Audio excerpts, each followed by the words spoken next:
Hello students, my name is Rohit Penuli and I am from ICT Virtual Classroom Dehradun. कैसे हैं आप सभी? मेरे ख्याल से बहुत अच्छे होंगे, फिट होंगे, फाइन होंगे। हम क्लास 12th केमिस्ट्री कर रहे हैं, जिसमें कि हमने पिछले भाग में अपना चैप्टर कोऑर्डिनेशन कंपाउंड कंप्लीट किया। ठीक है ना।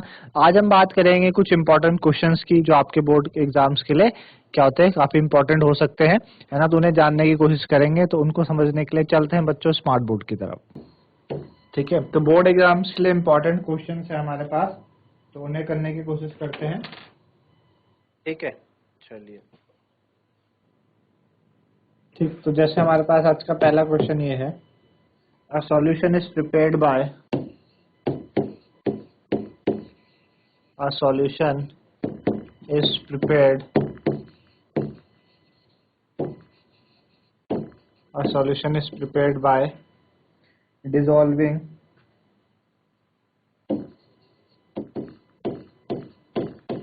solution is prepared by dissolving 18 gram of glucose 18 gram of glucose का आपको फॉर्मूला दिया है C6H12O6। ठीक है ना। 18 gram of glucose in 500 gram of water, in 500 gram of water. ठीक है, 500 gram of water. Find molality. ठीक है, मोलैलिटी हमें निकालनी कैसे होगी। ठीक, तो मोलैलिटी के लिए हमें पता है मोलैलिटी क्या होती है। मोलैलिटी को हम स्मॉल m से डिनोट करते हैं, और मोलैलिटी होती है आपके पास number of moles upon mass of solvent, और वो भी kg में। ठीक है ना, kg में। नंबर ऑफ मोल्स क्या होते हैं, गिवन मास WB से डिनोट करते हैं अपॉन उसका मॉलिक्यूलर मास, है ना। और मास ऑफ सॉल्वेंट, तो आपके पास मास ऑफ सॉल्वेंट हो गया, सॉल्वेंट को हम A से मानते हैं, तो मास ऑफ सॉल्वेंट आपका हो जाएगा MA, है ना। ठीक है ना। तो बेसिकली आपको ये निकालना है, और आपको हमें ये बात करनी है। ठीक है ना। ठीक, और हमें इस kg में कन्वर्ट करना होता है, तो इसलिए हम इस MA को क्या करते हैं, 1000 से डिवाइड करते हैं। 1000 ऊपर जाएगा तो ऊपर चले जाएगा 1000, है ना।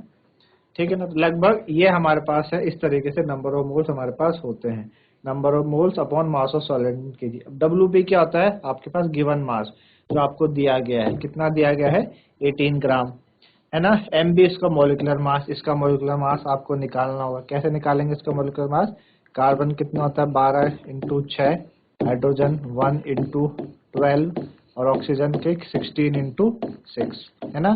तो कितना हो जाएगा, 12 6 72 प्लस 12 और 16 6 96, है ना।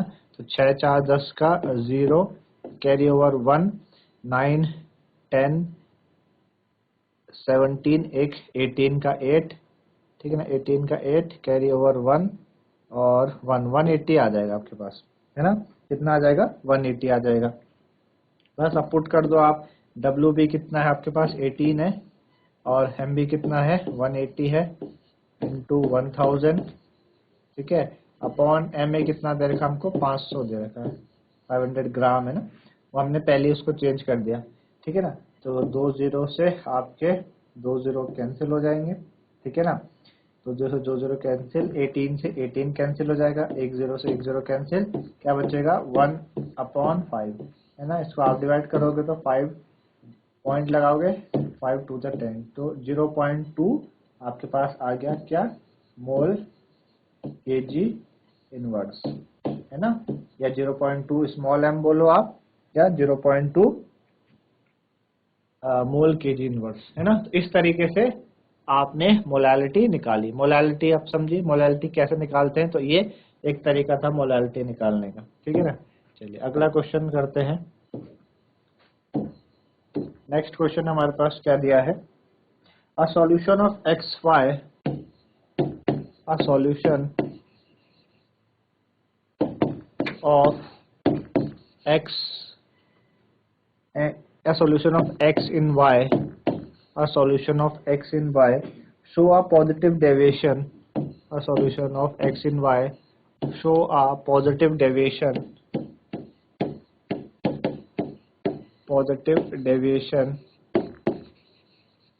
a solution of x and y show a positive deviation from Raoult's law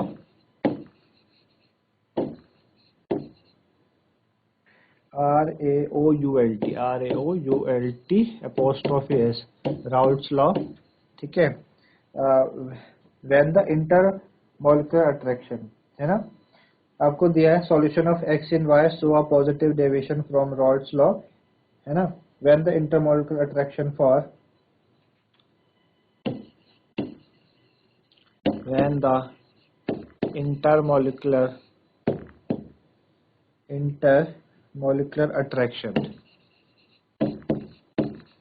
intermolecular attraction for, ठीक है। चार ऑप्शन हमारे पास है। पहला है x y are weaker, x y are weaker than those of x and y and y। दूसरा हमको दिया है x y are stronger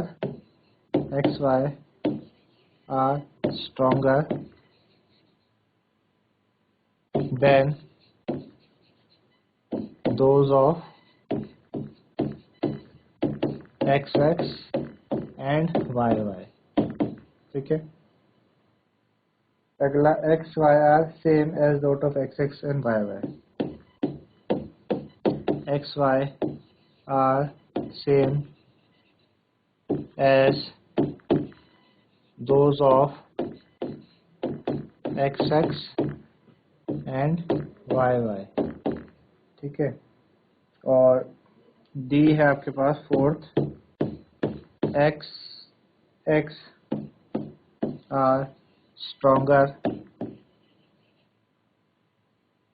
than y, ठीक है ना।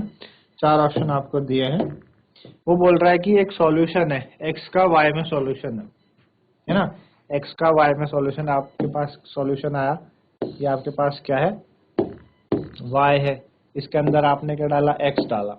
जैसे x आप सपोज आपने शुगर डाल दिया है ना, और y क्या है, वाटर है, तो शुगर सॉल्यूशन बन गया, ठीक है ना, शुगर सॉल्यूशन बना, ठीक।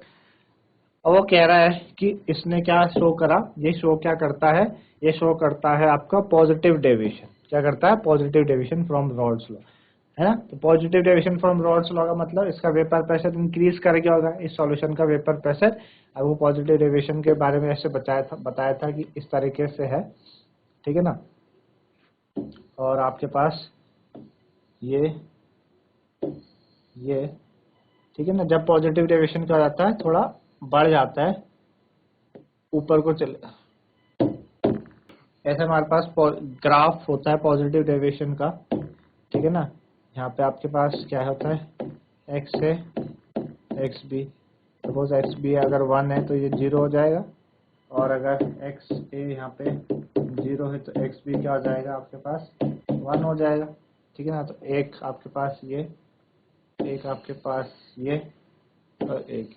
अब पॉजिटिव डेविएशन में क्या होगा, एक्स ए वाला का ये है, ऐसे ऊपर चले जाएगा थोड़ा, ठीक है, एक्स बी वाला भी ऊपर चले जाएगा, और इनका जो रिजल्टेंट है वो भी ऐसे चले जाएगा, इसको हम पॉजिटिव डेविएशन बोलते हैं। तो पॉजिटिव डेविएशन कब होगा, यानी ज्यादा वेपर, पॉजिटिव डेविएशन मतलब इनका वेपर प्रेशर बढ़ गया। अभी वेपर प्रेशर कब बढ़ेगा, वेपर प्रेशर तब बढ़ेगा जब सरफेस पे ज्यादा मॉलिक्यूल्स आएंगे, है ना। सरफेस पे जब ज्यादा मॉलिक्यूल्स आएंगे और ज्यादा मॉलिक्यूल आके एस्केप करेंगे तभी तो वेपर प्रेशर बनेगा। अब कैसे वेपर प्रेशर बनने का क्या रीजन है, वेपर प्रेशर बनने का ये रीजन है कि मॉलिक्यूल सरफेस पे कब आएंगे, मॉलिक्यूल सरफेस पे कब आ सकते हैं, जब उनके बीच का इंटरेक्शन कम हो, यानी एक्स वाई, क्योंकि आपने सॉल्यूशन तो एक्स वाई का बनाया है ना, सॉल्यूशन हमने एक्स वाई का बनाया, तो एक्स वाई का जब इंटरेक्शन वीकर होगा एक्स एक्स और वाई वाई के कंपेयर में, भाई एक्स एक्स के जो एक्स एक्स के मॉलिक्यूल के बीच का इंटरेक्शन है और वाई वाई के मॉलिक्यूल के बीच का इंटरेक्शन, उनका अपना एक इंटरेक्शन है, उससे जब एक्स वाई जब आपस में मिलेंगे सॉल्यूशन में तो एक्स वाई का इंटरेक्शन क्या हो जाएगा, कम हो जाएगा, है ना, वीक कम हो जाएगा।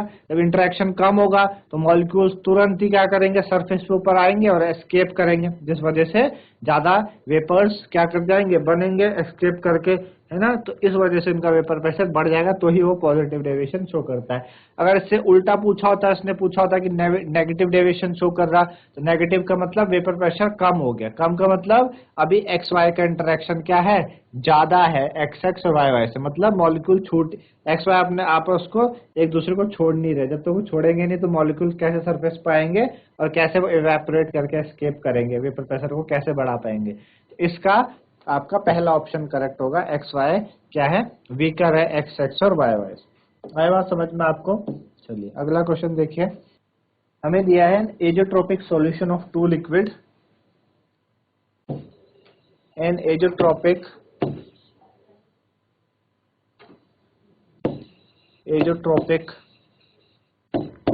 solution of two liquid, azeotropic solution of two liquid,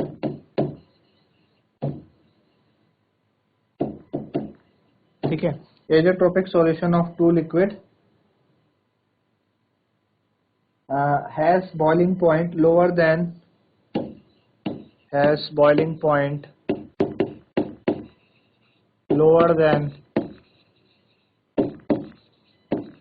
azeotropic solution of two liquid has boiling point lower than either when it first है तो negative deviation from Rod's law, so negative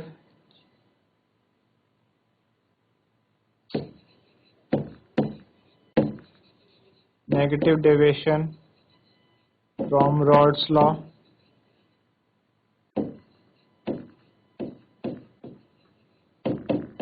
negative deviation from Raoult's law, पहली बात, ठीक है। दूसरी बात क्या है, show no deviation from Raoult's law, show no deviation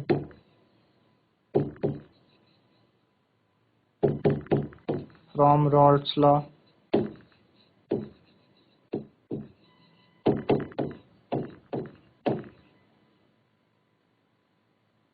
ठीक है। Show positive deviation from Raoult's law, show positive deviation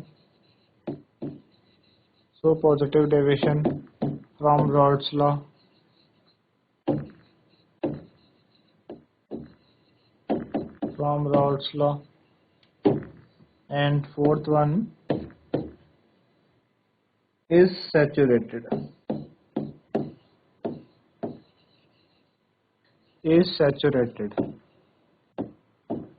ठीक है। तो एजोट्रोपिक सॉल्यूशन है ऑफ टू लिक्विड, है ना, दो लिक्विड का एजोट्रोपिक सॉल्यूशन है आपके पास, उसका बॉइलिंग पॉइंट लोअर है ना, बॉइलिंग पॉइंट कम है मतलब हम बोल सकते हैं क्या, कम का मतलब मिनिमम बॉइलिंग है, बॉइलिंग पॉइंट कम का मतलब मिनिमम। दो तरह के एजोट्रोप के बारे में हमने पढ़ा था, एक मिनिमम बॉइलिंग और एक मैक्सिमम बॉइलिंग, है ना। दो तरह के बॉइलिंग, दो तरह के एजोट्रोपिक मिक्सचर के बारे में हमने पढ़ा था, एक मिनिमम बॉइलिंग एजोट्रोप, एक मैक्सिमम बॉइलिंग एजोट्रोप। हमने देखा था मिनिमम बॉइलिंग वाले जो एजोट्रोप्स होते हैं, है ना, मिनिमम बॉइलिंग वाले एजोट्रोप्स वो किस तरीके के मिक्सचर को किस तरीके के शो करते हैं। जो मिनिमम वाले होंगे वो क्या करेंगे, पॉजिटिव डेविएशन देते हैं, और मैक्सिमम वाले नेगेटिव, यहाँ पे उल्टा होता है, मिनिमम वाले क्या करेंगे, पॉजिटिव डेविएशन को शो करेंगे और मैक्सिमम वाले नेगेटिव डेविएशन को शो करेंगे। तो उसने ये पूछा कि एजोट्रोपिक सॉल्यूशन है दो लिक्विड का, उसका बॉइलिंग पॉइंट कम है, लोअर है, लोअर का मतलब वो मिनिमम बॉइलिंग हो गया। तो मिनिमम बॉइलिंग क्या करेगा, आपके मिनिमम बॉइलिंग क्या करेगा, पॉजिटिव डेविएशन शो करेगा फ्रॉम रॉड्स लॉ से। तो ये इसका करेक्ट आंसर हो जाएगा कि show positive deviation from Raoult's law, ठीक है ना। आई बात समझ में। तो इस तरीके से ये हुई है कहानी। हमें दिया है एग्जाम्पल ऑफ कॉलिगेटिव प्रॉपर्टी, एक क्वेश्चन क्या है, example of colligative property, an example of colligative property.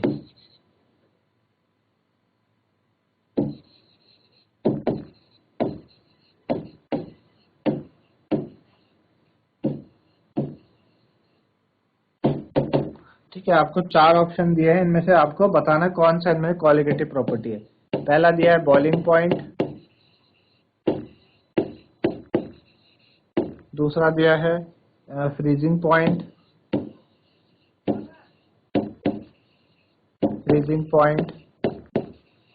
एक दिया है आपके पास ऑस्मोटिक प्रेशर,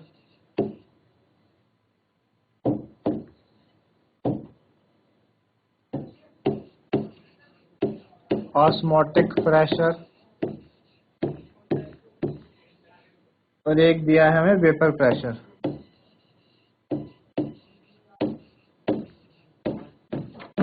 ठीक है, boiling point, freezing point, osmotic pressure, देखने में तो चारों क्वालिटेटिव प्रॉपर्टी लग रही, लेकिन बॉइलिंग पॉइंट क्या है, एलिवेशन इन बॉइलिंग पॉइंट होता है। फ्रीजिंग पॉइंट क्या होता है, डिप्रेशन इन फ्रीजिंग पॉइंट होता है। वेपर प्रेशर क्या है, relative lowering of vapour pressure होता है। और ऑस्मोटिक प्रेशर तो ऑस्मोटिक प्रेशर ही होता है। तो यहाँ पे क्वालिटेटिव प्रॉपर्टी कौन सी है, ऑस्मोटिक प्रेशर है, बाकी ये नहीं है। क्यों, क्योंकि बॉइलिंग पॉइंट के आगे क्या आता है, elevation in boiling point, freezing point के आगे क्या आता है, डिप्रेशन इन फ्रीजिंग पॉइंट, और वेपर प्रेशर के आगे रिलेटिव लोअरिंग आता है। तो इस वजह से सिर्फ ऑस्मोटिक प्रेशर ये क्या है आपके पास क्वालिटेटिव प्रॉपर्टी, बाकी नहीं है। ठीक है ना, तो समझ आएगा आपको ये। चलिए अगला क्वेश्चन देखिए। नेक्स्ट क्वेश्चन क्या है, osmotic pressure of a solution, the osmotic pressure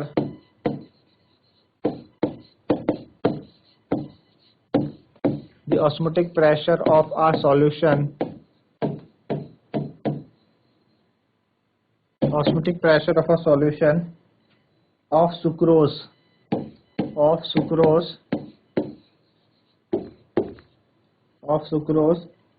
of concentration,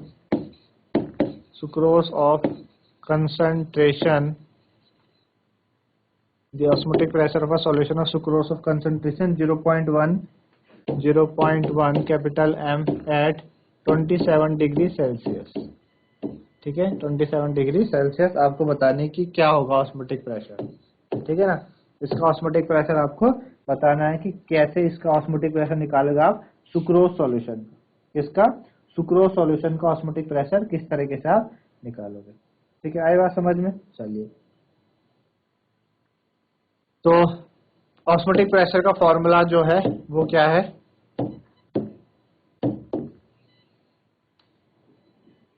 वो है पाई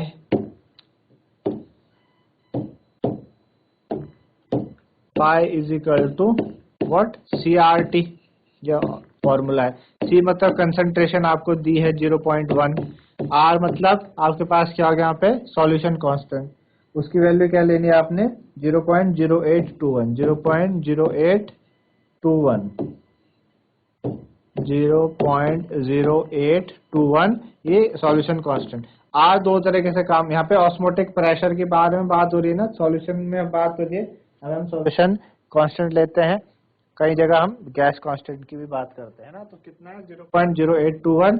टेम्परेचर आपको कितना दिया है, 27 डिग्री सेल्सियस, केल्विन में चेंज करना होता है इसको, 273 आप ऐड कर दो तो कितना हो जाएगा, 300 केल्विन हो जाएगा। तो 300 इसकी जगह आप पुट कर दो, है ना, 300, बस खत्म। यहाँ से पॉइंट हटाओ, नीचे आपके पास 1 2 3 4 जीरो है ना, 4 जीरो, तो 2 जीरो से 2 जीरो कैंसिल हुए, यहाँ से पॉइंट हटाओ, एक और जीरो आ जाएगा, कितना बचा, 821 इंटू 3 अपॉन आपके पास 1000। ठीक है ना, तो 3 1 जा 3, 3 2 जा 6, 3 8 जा 24, इतना, और नीचे कितने जीरो हैं, 3 जीरो हैं, ऊपर लेके जाओ तो कितना आ जाएगा, 2.463 ATM। ATM आपके पास ऑस्मोटिक प्रेशर की यूनिट होती है ना। ATM क्या है आपके पास, यूनिट है किसकी, ऑस्मोटिक प्रेशर की यूनिट है ATM, एटमॉस्फेयर। ठीक है ना, इस तरीके से आपको करना सिंपल है। ऑस्मोटिक प्रेशर पूछा आपको किसी सॉल्यूशन का, और उसकी कंसंट्रेशन आपको दी है, टेम्परेचर आपको दी है, फॉर्मूला में पता है CRT, पुट कर दिया और निकाल दिया।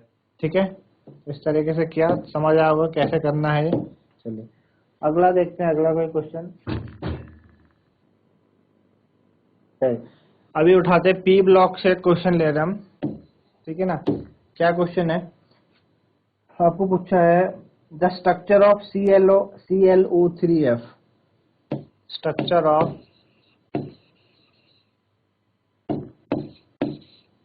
ClO3F, ठीक है ना। ClO3F का स्ट्रक्चर आपको बताना है कि ClOF3 का स्ट्रक्चर क्या होगा, ठीक है ना। ठीक, तो क्या होता है इसका ClO3F का स्ट्रक्चर होता है बच्चों स्क्वायर प्लेनर। कैसा होता है? स्क्वायर प्लेनर, है ना। स्क्वायर प्लेनर इसका क्या हो जाएगा? स्ट्रक्चर हो जाएगा ClO3F का। चलिए अगला देखते हैं, अगला क्वेश्चन क्या है हमारे पास। Shape of XeOF, shape of XeOF2 किसका पूछा है? XeOF4 का, सॉरी XeOF4 का हमें शेप पूछी है, ठीक है ना। XeOF का जो शेप होती है, आपके पास कितने Xe के पास एक O है और 4 आपके पास F लगे हैं, है ना। एक तो O लगा है और 4 क्या लगे हैं? F लगे हैं, ठीक है ना। तो ये होता है बच्चों स्क्वायर पिरामिडल। क्या होता है? स्क्वायर पिरामिडल,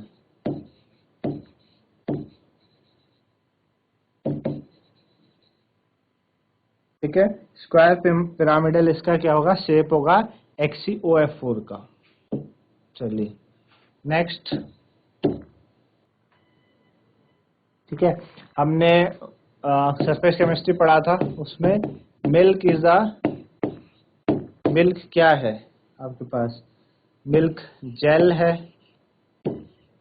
ठीक है, कि सोल है या इमल्शन है या एरोसोल है, ठीक है। हमने कोलाइडल सॉल्यूशन पढ़े थे, वहां पे हमने समझा था मिल्क के बारे में। हमने देखा था डिस्पर्स्ड फेज और डिस्पर्जन मीडियम के नेचर के अकॉर्डिंग हमने बात की थी कि उनका जो फिजिकल स्टेट होता है, डिस्पर्स्ड फेज डिस्पर्जन मीडियम का physical state solid liquid gas में वो किस तरीके से एग्जिस्ट करते हैं, उस बेसिस पे हमने देखा था। तो मिल्क जो है वो एक क्या है? इमल्शन के जैसे काम करता है। मिल्क क्या है? एक इमल्शन है, ठीक है ना। मिल्क इज अ इमल्शन, तो इसका आंसर हो जाएगा इमल्शन, ठीक है। चलिए अगला देखें।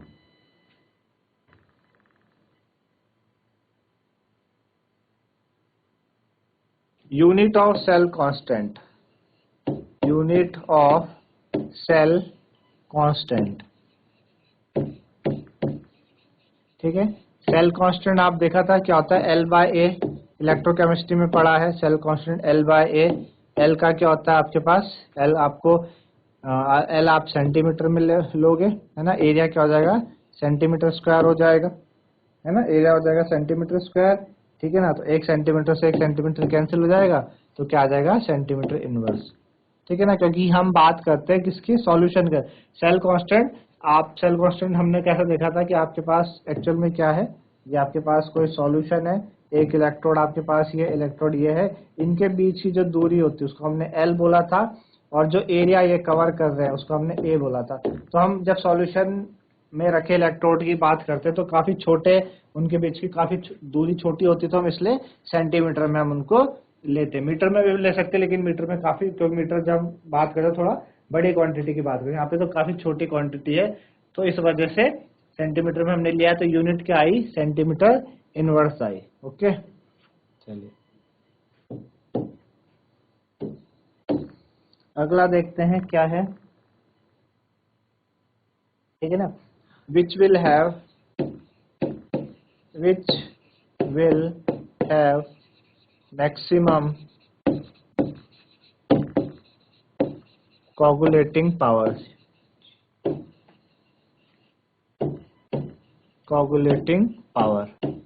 which will have maximum coagulating power, है ना। आपको दिया है Na+, ठीक है, एक दिया है SN4+, एक है हमारे पास Ba+2 और एक है Al+3, Na+, SN4 plus Ba plus 2 Al plus 3। 4 आपको दिया, बोला कि मैक्सिमम कोगुलेटिंग पावर किसकी है, मैक्सिमम कोगुलेटिंग पावर। तो कोगुलेटिंग पावर हमने कहा था भाई जितना चार्ज होगा, चाहे वो कैटायन के हो चाहे कैटायन का हो चाहे एनायन का हो, greater the charge, surface chemistry में पढ़ा था, greater the charge greater will be its coagulating power, greater will be its coagulating power, है ना। greater the charge greater will be its coagulating power, greater उसकी coagulating power होगी, तो सबसे ज्यादा चार्ज आपको SN4 में दिख रहा है, इसकी coagulating पावर सबसे ज्यादा होगी, ठीक है ना। समझ आया किस तरीके से हमने किया है। नाइट्रोबेंजीन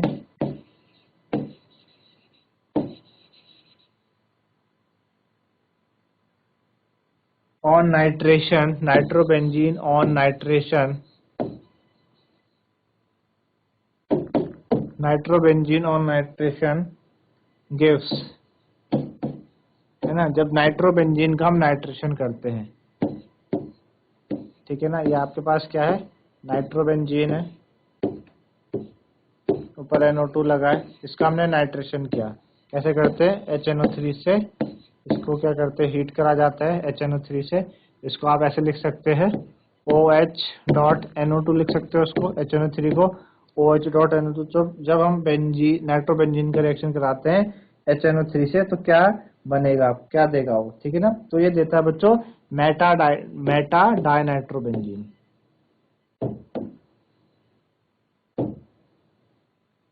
ठीक है ना। मेटा पोजीशन पे आपके पास कौन आ जाता है, नाइट्रो आता था, ठीक है ना। ये आपके पास इधर तो NO2 लगा ही है, ये पता आपको ऑर्थो, ये वाली मेटा पोजीशन, और यहाँ पे NO2 आ जाएगा, ठीक है ना। इसको हम क्या बोलेंगे, इसका नाम, क्योंकि मेटा पोजीशन पे है बेंजीन, पहली और थर्ड पोजीशन को मेटा बोलते हैं। मेटा कितने हैं, 2 हैं, 2 नाइट्रो, मेटा नाइट्रो और बेंजीन, ठीक है ना। तो इस तरीके से इसका आंसर ये हो जाएगा मेटा डाइनाइट्रोबेंजीन, ठीक है ना। चलिए, which of the following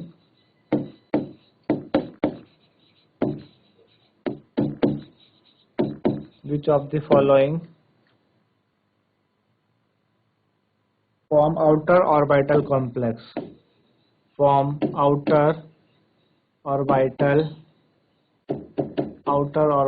complex। Coordination compound अभी हमने पढ़ा, हमको बताना है कि इनमें से कौन सा आउटर ऑर्बिटल बनाता है। NiCN होल 4 2 नेगेटिव, ठीक है।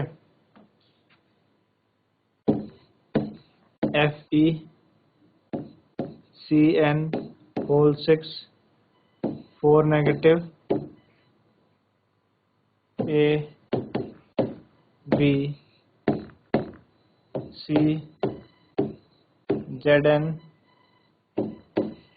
NH3 whole 6 plus 2 D all of this, ठीक है। 4 चीजें दी हैं आपको और पूछा है कि इनमें से कौन सा आउटर ऑर्बिटल कॉम्प्लेक्स बनाएगा, ठीक है ना। आउटर ऑर्बिटल कॉम्प्लेक्स कौन से होते हैं, जो अपना आउटर ऑर्बिटल का इस्तेमाल करते हैं, ठीक है ना। जो क्या करते हैं, अपने आउटर ऑर्बिटल का इस्तेमाल करते हैं, उसके बारे में हमें बताना है कि कौन सा आउटर ऑर्बिटल बनाएगा, ठीक है ना। तो हमने देखा है जो स्पेक्ट्रोकेमिकल सीरीज है कि जो आउटर ऑर्बिटल बनाते हैं वो कौन से वाले बनाते हैं, क्योंकि 2 तरह के हमने स्पिन के बारे में पढ़ा था, 2 तरह के लिगेंड के बारे में, वीक फील्ड और आपका स्मॉल फील्ड, वीक फील्ड और स्मॉल फील्ड लिगेंड, है ना, वीक और स्ट्रॉन्ग फील्ड लिगेंड। तो हमने देखा कि जो वीक फील्ड लिगेंड है वो आपके हाई स्पिन बनाते हैं। हाई स्पिन का मतलब वीक फील्ड वाले हाई स्पिन बनाएंगे, आउटर ऑर्बिटल का इस्तेमाल करेंगे, ठीक है। और आपके जो स्ट्रॉन्ग फील्ड लिगेंड होंगे वो कैसे बनाते हैं आपके, वो लो स्पिन बनाते हैं, ठीक है ना। तो यहाँ पे CN तो कैसा है आपके पास, ये स्ट्रॉन्ग फील्ड लिगेंड है, तो ये तो लो स्पिन बनाएगा, अपना आउटर वाला कॉम्प्लेक्स का इस्तेमाल करेगा। NH3 उससे थोड़ा कमजोर है, NH3 क्या उससे थोड़ा वीक फील्ड की कैटेगरी में एज कम्पेयर टू CN। तो ये क्या करेगा, हाई स्पिन यानी आउटर ऑर्बिटल कॉम्प्लेक्स बनाएगा। तो इसका जो आंसर हो जाएगा ये आपका ये हो जाएगा ZnNH3(6)+2। ये क्या करता है, आपका हाई स्पिन कॉम्प्लेक्स बनाता है ना, यानी आउटर ऑर्बिटल। तो इस तरीके से हमने क्वेश्चंस किए कुछ, मेरे ख्याल से आप लोगों को समझ में आए होंगे। तो आज के लिए इतना ही था बच्चों, धन्यवाद, हैव अ नाइस डे।